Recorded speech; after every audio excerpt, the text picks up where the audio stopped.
আজকে সকাল থেকে মুডটা টোটালি খারাপ হয়ে গেল ভাই। খুবই জটিল একটা বিষয় ঘটে গেছে আমার সাথে। তবে সেটা কি বিষয় ভিডিওটা দেখতে থাকো, কারণটা জানাচ্ছি পরে। তবে এখন যেখানে যাচ্ছি আরেকটা মজার বিষয় দেখাচ্ছি তোমাদের, আগে সেটা দেখিয়ে নি।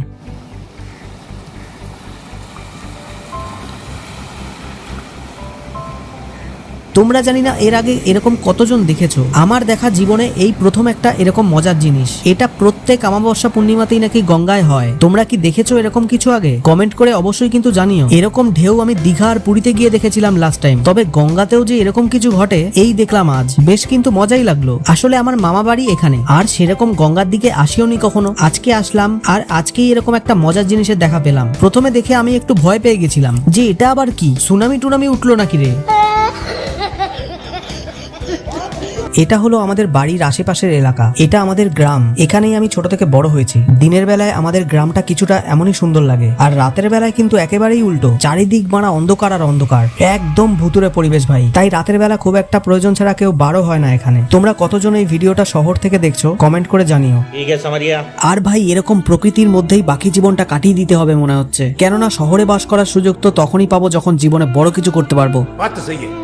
তবে এবার আসি মেন টপিকে। ভিডিওর প্রথমেই বলেছিলাম আজকে একটা মুড অফ করা ঘটনা ঘটে গেছে আমার সাথে। তোমরা জানো আমি এই চ্যানেলে কমেডি এন্টারটেনমেন্ট টাইপের ভিডিও বানাই, রোস্টিং ভিডিও বানাই, যেখানে ভিডিওগুলো ফানি বানানোর জন্য কিছু ক্লিপ অ্যাড করতে হয়, কিছু বাজে ভাষাও ব্যবহার করে ফেলি। গত রাতে একটা ভিডিও আপলোড দিয়েছিলাম, আর আজকে সকালে উঠে দেখি ভিডিওটা ইউটিউব থেকে রিমুভ হয়ে গেছে। ইউটিউব ডিলিট করে দিয়েছে বলতে পারো। হ্যাঁ ভাই, কমিউনিটি গাইডলাইন স্ট্রাইক এসে গেছে আমার চ্যানেলে একটা। খতম, bye bye, tata, good bye, Gaya.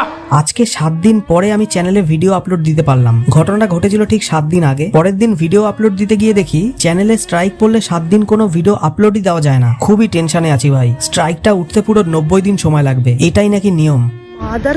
হয়তো তার মধ্যে আর কোনো স্ট্রাইক পড়লে চ্যানেলটাও হারিয়ে ফেলতে পারি। আমার চ্যানেলে কোনো রকমের ইনকাম হয় না। আমি ভিডিও দেখতে দেখতেই ভিডিও বানানো শিখেছি। ভিডিও বানাতে ভালো লাগে, বলতে পারো খুবই ভালো লাগে। আজকে তাই তোমরা এই চ্যানেলটা দেখতে পারছো। অনেকেই বলতে পারো ফেস ক্যাম ভিডিও কেন বানাই না। আসলে যেই টপিক নিয়ে ভিডিও বানাই সেখানে ফেস ক্যাম ভিডিও বানালে আর মান সম্মান থাকবে? তো এটাই হলো আসল ঘটনা। মন পুরো খারাপ ভাই। তোমাদেরও কার কার সাথে এরকমটা ঘটেছে আমাকে কমেন্ট করে কিন্তু অবশ্যই জানিও। আর এখন তোমরাই কমেন্ট করে বলো এখন কি করা যায়, কোন টপিক নিয়ে নেক্সট ভিডিও বানানো যায়, যাতে এই স্ট্রাইক থেকে দূরে দূরে থাকতে পারি। তো দেখা হচ্ছে আগামী ভিডিওতে খুব তাড়াতাড়ি। টাটা।